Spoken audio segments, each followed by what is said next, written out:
Высокий спрос на участие в программе соцгазификации отмечают в Якутии. При плане в более 2000 домовладений заключили 3262 договора на исполнение в текущем году.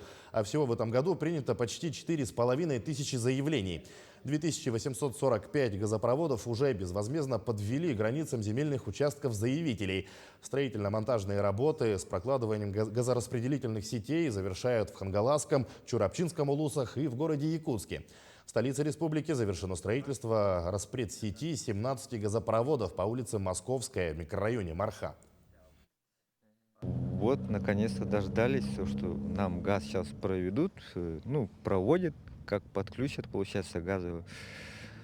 Конечно, у нас жизнь облегчится как бы на очень много, получается, моментов, потому что можно будет уже не боясь из дома уезжать, как бы дома, чтобы никто не был.